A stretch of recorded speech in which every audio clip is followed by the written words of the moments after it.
saudara-saudara yang diberkati Tuhan. Kembali lagi bersama saya Lisa di Renungan Pemuda Remaja pada saat ini. Nah, saudara-saudara yang diberkati Tuhan, apa kabar hari ini? Ya, saya harap semuanya tetap sehat selalu dan tentunya tidak lupa untuk tetap selalu mengucap syukur kepada Tuhan Yesus. Saudara-saudara, sebelum kita masuk dalam firman Tuhan saat ini, kita angkat satu pujian.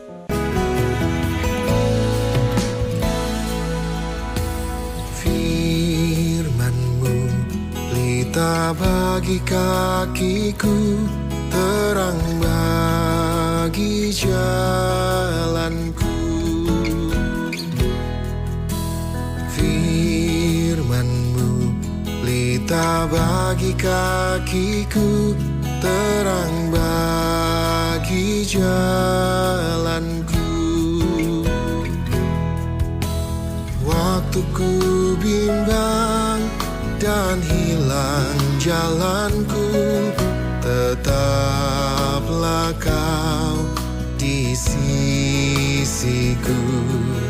Dan takkan ku takut asal Kau di dekatku, besertaku selamanya.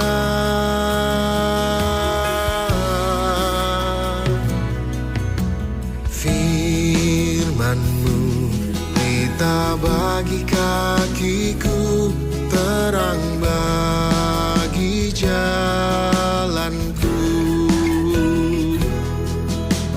Firman-Mu pelita bagi kakiku, terang bagi jalanku. Lukas pasal 19 ayat 1-10.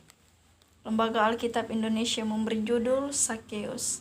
Yesus masuk ke kota Yeriko dan berjalan terus melintasi kota itu. Di situ ada seorang bernama Sakeus, kepala pemungut cukai, dan ia seorang yang kaya. Ia berusaha untuk melihat orang apakah Yesus itu, tetapi ia tidak berhasil karena orang banyak, sebab badannya pendek. Maka berlarilah ia mendahului orang banyak, lalu memanjat pohon ara untuk melihat Yesus yang akan lewat di situ. Ketika Yesus sampai ke tempat itu, ia melihat ke atas dan berkata, "Sakeus, segeralah turun, sebab hari ini aku harus menumpang di rumahmu." Lalu Sakeus segera turun dan menerima Yesus dengan sukacita. Tetapi semua orang yang melihat hal itu bersungut-sungut, katanya, "Ia menumpang di rumah orang berdosa." Tetapi Sakeus berdiri dan berkata kepada Tuhan, "Tuhan, setengah dari milikku akan kuberikan kepada orang miskin, dan sekiranya ada sesuatu yang kuperas dari seseorang, akan kukembalikan 4 kali lipat." Kata Yesus kepadanya, "Hari ini telah terjadi keselamatan kepada rumah ini, karena orang ini pun anak Abraham. Sebab Anak Manusia datang untuk mencari dan menyelamatkan yang hilang." Tema renungan kita saat ini adalah Tuhan Yesus mengasihi semua orang. Nah, saudara-saudara yang diberkati Tuhan, Sakeus adalah seorang kepala kantor cukai di perbatasan provinsi Yudea dan Perea di kota Yeriko. Tempat ini saling berhubungan dan menghasilkan banyak sekali keuntungan. Seperti yang telah kita ketahui bahwa pemungut cukai ini bekerja pada pemerintahan Romawi sebagai pemungut pajak. Ia telah membayar terlebih dahulu kepada pemerintah Romawi sejumlah uang atas taksiran pajak yang harus dibayar rakyat.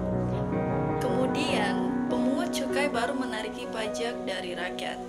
Nah, dengan demikian maka pemungut cukai bisa dengan bebas memungut pajak dengan jumlah berkali lipat dari yang semestinya, supaya ia bisa balik modal dan mendapat keuntungan besar. Nah, saudara-saudara, oleh karena itulah pemungut cukai sangat dibenci oleh masyarakat Yahudi karena dianggap sebagai pengkhianat bangsa dan penambah beban bagi rakyat. Pungut cukai juga disejajarkan dengan para pelacur dan orang-orang berdosa. Zakheus sangat ingin melihat Tuhan Yesus karena dia telah mendengar namanya yang makin terkenal, dan tentu ia juga mendengar bahwa sikap Tuhan Yesus terhadap para pemungut cukai dan orang-orang berdosa berbeda dengan sikap kebanyakan rabi pada waktu itu. Oleh karena itu, ada harapan besar dalam diri Zakheus terhadap Tuhan Yesus sehingga mendorongnya untuk berjuang dengan keras demi bisa melihat Tuhan Yesus. Meskipun ada banyak orang yang menjadi penghalang, namun ia tidak putus asa. Ia bahkan memanjat ke sebuah pohon ara, yaitu pohon dengan dahan-dahan yang mendatar yang timbul dekat dengan tanah sehingga orang dengan mudah dapat memanjatnya. Saudara yang diberkati Tuhan, akhirnya Zakheus tidak hanya bisa melihat Tuhan Yesus, tetapi bahkan dia juga bisa bercakap-cakap dengannya, dan Tuhan Yesus bahkan mau menumpang di rumahnya. Tentu saja setelah mendengar hal itu, Zakheus pun sangat bersukacita, sebab sudah lama tidak ada orang yang mau menegur dan menyapanya dengan baik, apalagi injakan kaki di rumahnya, karena Zakheus dan segala miliknya telah dianggap najis karena statusnya tersebut. Namun orang seterkenal Tuhan Yesus itu bersedia hadir di rumahnya. Nah, saudara-saudara yang diberkati Tuhan, sukacita yang dialami Zakheus ini ternyata justru bertolak belakang dengan reaksi masyarakat yang melihat kejadian tersebut. Orang banyak bersungut-sungut karena ada banyak keluarga imam yang tinggal di Yeriko, tetapi Tuhan Yesus justru menginap di rumah Zakheus, seorang berdosa yang tidak disukai masyarakat. Nah, keadaan inilah yang mengubah suasana hati orang banyak yang tadinya memuji-muji Allah karena mereka melihat mujizat yang dilakukan Tuhan Yesus. Itu ada dalam Lukas 18 ayatnya 43. Kemudian berubah menjadi bersungut-sungut karena Tuhan Yesus yang mau menerima orang berdosa. Saudara yang diberkati Tuhan, sikap Tuhan Yesus terhadap Zakheus ini membawa perubahan besar dalam hidup Zakheus.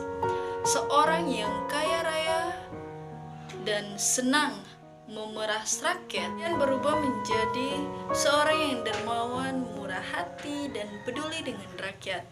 Ia tidak lagi mementingkan harta bendanya. Sikap Zakheus ini membuktikan bahwa keajaiban seperti yang diberitakan dalam Lukas 18 ayat 22 sampai 27 tidaklah mustahil terjadi.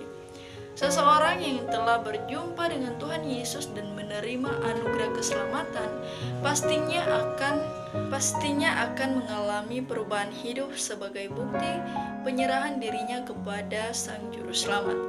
Apa yang dulu dapat menyenangkan hatinya, kini rela ditinggalkan karena ia telah menerima anaknya yang ke-10. Ditegaskan bahwa sebab Anak Manusia datang untuk mencari dan menyelamatkan yang hilang. Tuhan Yesus berkenan untuk menyelamatkan semua orang karena Ia mengasihi semuanya. Kasihnya tidak bergantung pada kondisi seseorang seperti yang banyak dilakukan oleh manusia. Yang diberkati Tuhan, dalam kehidupan kita pun seringkali kita lupa untuk menghargai sesama kita sebagai manusia. Entah itu karena fisiknya, pekerjaannya, status sosialnya, kemauannya, atau bahkan karena perilakunya yang berbeda dari kita. Nah, kebanyakan orang dengan mudah mengucilkan orang-orang yang seperti itu. Bahkan mereka mempengaruhi orang lain untuk seperti dirinya, sehingga mereka yang dikucilkan merasa tidak lagi mendapat tempat yang layak di masyarakat.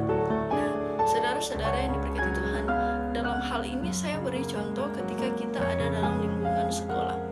Kita pasti memiliki geng-geng atau grup-grup masing-masing. Nah, dalam grup itu kita juga merasa bahwa grup kita lah yang paling hebat daripada teman-teman yang lainnya. Dalam hal ini kita sudah mulai menyombongkan diri dan menganggap bahwa kelompok lain atau teman lainnya rendah. Atau bahkan ada juga yang merasa bahwa dirinya lah yang paling kuat, paling baik, tidak pernah berbuat kesalahan, sehingga orang lain yang telah berbuat salah dan tidak dihiraukan, atau bahkan sudah tidak lagi diperhatikan. Nah, saudara-saudara yang diberkati Tuhan, bagaimanapun kondisi kita saat ini, kita tidak perlu takut dan cemas dalam menghadapi penolakan, sebab Tuhan Yesus berkenan mengasihi kita bagaimanapun keadaan kita. Melainkan yang perlu kita lakukan adalah menyambut uluran kasih Tuhan serta bertobat dan hidup dalam kasih-Nya. Terpujilah Kristus. Amin. Tuhan Yesus setia, Dia sahabat kita dalam segala susahku, selalu menghiburku, yang mengerti bahasa tetesan air mata waktu badai mengamuk dan gelombang menyerang. Tuhan Yesus setia.